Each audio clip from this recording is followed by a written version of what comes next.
오늘은 성탄주일인데 날마다 매년 같은 본문을 가지고 비슷한 본문 말씀을 듣잖아요.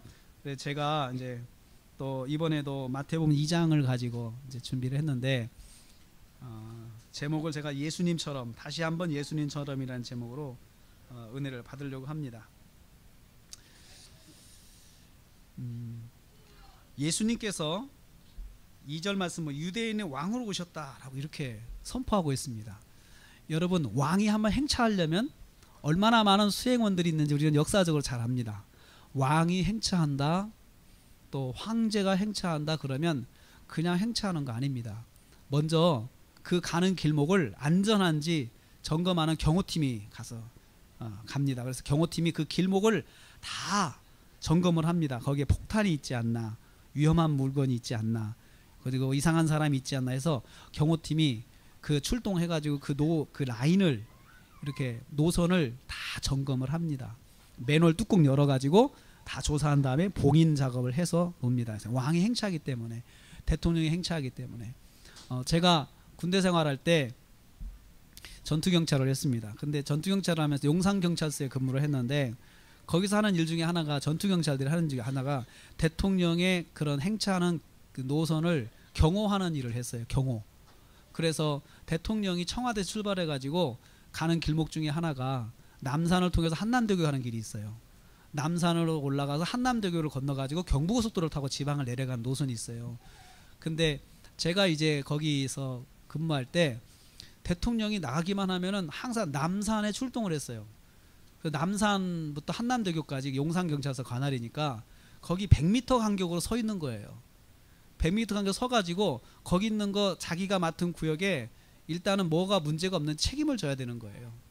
그래가지고 거기서 계속 왔다 갔다 100m를 왔다 갔다 하면서 그 지킵니다. 그 남산에 가면 그래서 그런 사람들이 지금도 있어요. 지금도 남산에는 남산에서 있는 사람, 저녁에 가서 얼씬거리는 사람은 다 경호팀 사람들이에요. 근데 제일 고생했던 게 1월달, 2월달 추울 때요. 새벽에 근무를 하는데 새벽에 2시에서 4시 사이 근무를 하면요, 사람도 없고 바람만 생생히 내봅니다. 그럼 남산의 그 길에 100m 간격으로 서가지고 얼마나 추운지요. 공중전화 박스가 있으면 너무 땡큐죠. 너무 감사하죠. 근데 그게 왜 그러냐, 대통령이 가기 때문에 그래요. 제가 있던 때가 전두환이 대통령 할 때인데, 전두환은 더 군부 시대라 더 경호를 철저하게 합니다. 욕을 많이 먹으니까. 그런데 참 허망한 것은 한 3일 전부터 그렇게 지키는데 대통령이 지나가는 건 순간이에요. 순간 차로 타고 쌩 지나가요. 그리고 어떤 경우에는요, 글이 안 다닌다고 취소시켜버려요. 그 열심히 지켰는데 글이 안 가고 용산역에서, 서울역에서 기차 타고 그냥 기차 타고 지방을 내려가는 길이 있어요. 그 노선이 또 있어요. 그러니까는 그렇게 갔다 그러면은 그냥 감던가 보다 하는 거지, 뭐 죽어라고 지켰던 일이 안 지나가면 어떻게 되는 거냐 그러면서 뭐 비난하거나 그러진 않아요. 안 가면 안 가는 거죠. 제가 거기서 느낀 게, 대통령이 한번 행차하려면 굉장한 많은 손길이 필요하구나 느꼈어요. 예수님께서 세상에 오십니다. 세상에 오시면은, 세상에 오실 때 굉장한 의전이 필요하겠죠. 의전이 필요하고, 그리고 예수님이시니까, 만왕의 왕이시니까 만왕의 왕을 맞이하라고 사람들한테 준비시키고 선포시키고 그렇게 하시겠죠. 그런데 그 작업은 하셨어요. 선지자들을 통해서 예수님이 오신다, 구주가 오신다라고 예언하게 하셨고 그렇게 준비하게 하셨는데, 문제는 현장에서 아무도 예수님을 준비하고 맞이하는 사람이 없었어요. 아무도 없었어요. 예수님이 오신다고 구약의 선지자들이 그렇게 말씀했지만, 선포했지만 그 말을 귀담아 듣고 준비하는 사람은 현실적으로 아무도 없었습니다. 그래서 오히려 3절 말씀 보니까 예수님이 오셨다라는 말을 듣는 이 사람은 소동해서, 소동이라는 단어예요. 소동은 당황이잖아요. 예수님이 오신 사실을 듣고 사람들은 당황합니다. 통치자들이 당황합니다. 당황한다는 것은 환영은 아니잖아요. 환영받지 않는 곳에 예수님이 오십니다. 그래서 그 사람들이 이제 허둥지둥 그리스도가 어디서 나겠느냐 서로 물어봅니다. 전문가에게 물어봅니다. 이것은 뭘 말해요? 만약에 준비를 했다면 동방박사라는 사람들이 와가지고 그리스도가 어디서 나시는지 아십니까? 했을 때, 오, 우리도 그렇지 않아 준비하고 있었는데 진짜 오셨다는 거냐? 그러면서 성경에 보니까 나사렛이란 동네에서 저기 베들레헴에서 태어나신다고 그러시더라. 그렇게 딱딱 대답을 하고 자기들도 준비해서 출발을 해야 되는데 예수님이 오셨을 때 전체가 당황을 해요. 전체가 당황해요. 아무도 환영하지 않는 거죠. 그리고 오히려 그때부터 허둥지둥 찾기 시작합니다. 그리스도가 어디서 나겠는가 찾기 시작하는 거죠. 그런데 그럴 때 예수님께서 빈정상하셔가지고 나 갈래 하고는 가지 않으셨어요. 사람들이 허둥지둥 당황하고 환영하지 않고 그리고 준비하지 않았지만 예수님이 오셨습니다. 우리는 사실을 통해서 한 가지 예수님에 대해서 우리가 배워야 될 것이 있습니다. 예수님은 왕으로 오셨지만 아무도 맞아주는 사람이 없는 가운데 오셨어요. 그리고 오히려 맞아줘야 될 사람들이 알지 못하고 허둥지둥대고, 그리고 그때서 이제 어디서 태어날지 서로 이야기하고 있음에도 불구하고 예수님께서 오셨습니다. 이것은 우리에게 뭘 말씀하는 것입니까? 우리가 예수님을 따라간다고 하는 것은, 예수님의 제자가 된다고 하는 것, 우리가 신앙생활을 한다고 하는 것은 우리가 말씀대로 살고 우리가 예수님 뜻대로 산다고 해서 사람들이 우리를 환영하는 것은 절대 아니라는 거죠. 환영하는 것은 우리가 믿음생활 하는 것이 환영받는 일은 아닙니다. 가끔씩은 사람들이 환영을 해줄 때는 있죠. 가끔씩은. 그렇지만 우리의 믿음생활은 전반적으로 환영받는 길은 아닙니다. 그럼에도 불구하고 우리가 예수님처럼, 예수님의 길을 가신 것처럼 우리도 믿음의 길을 가야 하는 사람들이 성도들입니다. 만약에 신앙생활하면서 환영받을 거라는 생각을 하고 신앙생활을 했다고 하면 그것은 오해입니다. 우리가 당장에 지금 거리를 나가서 예수님 믿으라고 한번 해보십시오. 사람들이 그렇게 좋아하지 않습니다. 그럼에도 불구하고 우리가 가는 것은 이유가 있어요.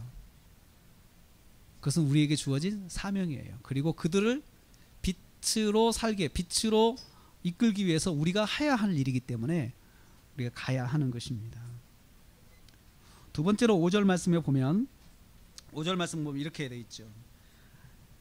성경 말씀을 이제 유대 땅 베들레헴아 하고 이제 이사야서의 말씀을 인용을 하면서 거기 성경에 그렇게 기록되어 있는데 아마도 베들레헴 땅이, 베들레헴이 예수님이 오신다고 한 것인 것 같습니다 라고 이야기를 합니다. 이것은 제가 그런 말씀을 드렸습니다. 예수님께서 이 땅에 오실 때에 말씀대로 오셨다. 성경에 기록된 말씀대로 유대 땅 베들레헴에 태어나신다고 했으니까 베들레헴에 오신 것이에요. 우리는 이걸 통해서 예수님께 배울 수 있는 두 가지, 두 번째 사실은 말씀대로 이룬다는 거죠. 말씀대로, 하나님 말씀대로 이룬다는 것, 이것이 우리의 성도의 삶입니다. 우리는 하나님 말씀대로 순종하고 실천하며 살아야 돼요. 그것이 성도의 삶입니다. 여러분, 하나님 말씀 가지고 산다고 하는 것이 무엇일까요? 하나님 말씀이 우리의 삶의 방향이 되어야 된다는 거죠. 우리 성도가 말씀대로 살지 않으면 우리 성도는 항상 사람들한테 비난을 받습니다. 교회 다니는 사람이 그랬다. 하나님을 믿는 사람이 그랬다. 우리는 그런 말을 종종 듣습니다. 하나님 믿는 사람이 그랬다. 교회 다니는 사람이 그랬다. 무엇을 말할까요? 사람들은 하나님 믿는 사람, 교회 다니는 사람한테 기대하는 것이 있습니다. 교회 다니는 사람이 하나님의 말씀대로 살 거라는 기대감이 있습니다. 그러면서 하나님 말씀, 하나님이 공의로우시고 하나님이 의로우시고 하나님이 사랑이시니까 저 사람들이 하나님 말씀대로만 살면 우리 사회가 밝을 것이다 라는 기대감이 있어요. 그래서 나는 그렇게 하지 못하지만 하나님 믿는 사람들이 하나님 말씀대로 살기를 간절히 바라는 마음이 사람들에게 있습니다. 그런데 우리가 말씀대로 살지 못하면 거기 사람들은 실망을 표현합니다. 그 실망을 표현하는데 그것이 바로 교회에 대한 비난입니다. 비난입니다. 어제 신문을 보니까 유일하게 개신교만 교인이 성장했다고도 그러더라고요. 전 믿어지질 않는데 최근에 나온 통계입니다. 그만큼 어려운 세상 속에서 교회가 많이 노력했다는 거죠. 교회가 성도들이 그만큼 노력하고 말씀대로 살려고 했다는 것이 여기서 보여지고 있습니다. 그러나 아직도 우리는 교회가 비난을 받습니다. 그 비난의 핵심은 뭘까요? 하나님 말씀대로 살지 않은 거기 때문에 그래요. 똑같이 거짓말을 해도 교회 안 다니는 사람이 거짓말하는 거하고 교회 다니는 사람이 거짓말하는 것은 그 비난의 강도가 다릅니다. 그래서 내가 적어도 교회를 다니고 내가 적어도 발을 밟고 교회를 간다, 교회 문턱을 드나드는 사람이라면 내가 말씀대로 살아야겠다, 내가 공의롭게 살아야겠다, 이런 생각을 해야 합니다. 오직 하나님의 말씀대로 내가 살아야겠다. 이것이 성도의 바른 모습입니다. 성탄의 날, 오늘 성탄절인 오늘 저와 여러분이 이 땅에 오신 예수님을 기억하면서 두 번째 우리가 각오해야 될 것은 내가 말씀대로 살아야겠구나, 내가 말씀대로 살아야겠구나, 이것을 다시 한번 각오할 수 있기를 부탁을 드립니다. 세 번째는 7절 말씀에 보면 헤롯이 동방박사들을 불러가지고 자세히 묻고 이제 헤롯과 동방박사들의 그런 대화가 있습니다. 그리고 이것은 헤롯의 속임수죠. 동방박사들에게 장소를 알아가지고 자기가 동방박사를 통해 정보를 얻은 다음에 예수님을 살해하려고 하는 그러한 계획을 세우는데 12절 말씀에 천사가 그 사실을 알려줘서 동방박사들이 헤롯을 만나지 않고 바로 귀국하게 그 조치를 취하게 하십니다. 이것을 통해서 볼 때 세 번째 우리가 기억해야 될 말씀은 자기 백성의 살해 위협 가운데에도 예수님이 오셨다는 거죠. 자기 백성이 예수님을 살해하기 위해서 위험에 빠뜨리기 위한 계획이 있음에도 불구하고 예수님께서 오셨다는 거예요. 이 땅에 오셨다는 거예요. 우리가 믿음대로 살고 말씀대로 사는 길에는 어려운 길이 있습니다. 어려움이 있습니다. 고난이 있습니다. 예수님께서 이 땅에 오시는 길에도 그 살해의 위협, 그런 위협들이 존재하고 그럼에도 불구하고 예수님께서 이 땅에 오셨죠. 그런 것처럼 우리가 이 땅에서 말씀대로 살고 예수님의 제자로서 사는 데 있어서 항상 위험이 있습니다. 고난이 있습니다. 그리고 어떤 가운데는 우리가 꼭 말씀대로 산다고 해서 형통한 것은 아닐 때가 있습니다. 내가 말씀대로 했기 때문에 고난이 올 수도 있죠. 고난이 올 수도 있죠. 그럴 때 우리는 그래도 내가 하나님 말씀대로 살아야 되고, 그럴 때 하나님이 보호해 주신다고 하는 사실을 꼭 기억해야 합니다. 하나님이 인도해 주신다, 하나님이 보호해 주신다, 하나님의 인도, 보호, 이것을 꼭 기억해야 돼요. 우리 성도들은 하나님이 보호해 주십니다. 이 땅을 살면서 하나님 말씀대로 살려고 하는 성도에게는 하나님이 반드시 책임져 주십니다. 하나님이 책임져 주시고, 그렇기 때문에 우리가 어려움이 있을 때 우리가 마음을 위축받아 가지고 내가 하나님 말씀대로 하면 뭐해, 내가 하나님 말씀대로 살아도 나에게 주어지는 것이 없는데, 내가 이렇게 어려움 당하는데 이렇게 하면 뭐해, 이런 생각을 하지 말고 그래도 내가 하나님 말씀대로 살아야겠다, 하나님 나를 부르신 대로 살아야겠다, 이렇게 해야 하나님께서 인도해 주시고 보호해 주시는 그런 은혜를 받을 수가 있습니다. 그래서 이렇게 살면, 우리가 말씀대로 살면 어떤 일이냐, 여기 9절부터 나와 있습니다. 여기 보면 동방박사들이 예수님을 경배하고 엎드려서 영접을 하죠.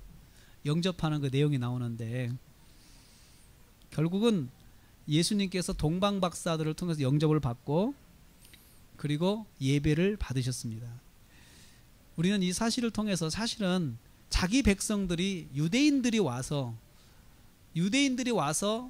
예수님께 경배해야 돼요. 왜냐하면 자기 백성을 구원하러 왔잖아요. 유대인의 왕으로 오셨잖아요. 그런데도 불구하고 유대인들은 한 사람도 예수님을 왕으로 알아보지 못했고, 오히려 헤롯 왕과 그런 그 종교 지도자들은 예수님을 제거하려고 하는 그런 생각을 가졌습니다. 그런데 오히려 전혀 생각하지 않았던 동방에 있는 그 천문학을 연구하는 박사들이 예수님을 찾아와서, 멀리서 찾아와서 위험을 무릅쓰고 목숨을 걸고 찾아와서 예수님을 영접하는 그런 그 결과가 일어났어요. 이 사실을 통해서 우리는 한 가지 기억하게 됩니다. 하나님의 일을 하는 사람한테는 하나님이 예비하시는 사람들이 있어요. 사람들. 하나님이 예비하시는 사람들을 통해서 하나님을 순종하는 사람, 하나님 말 순종하는 사람들이 영접을 받게 돼 있다는 거죠.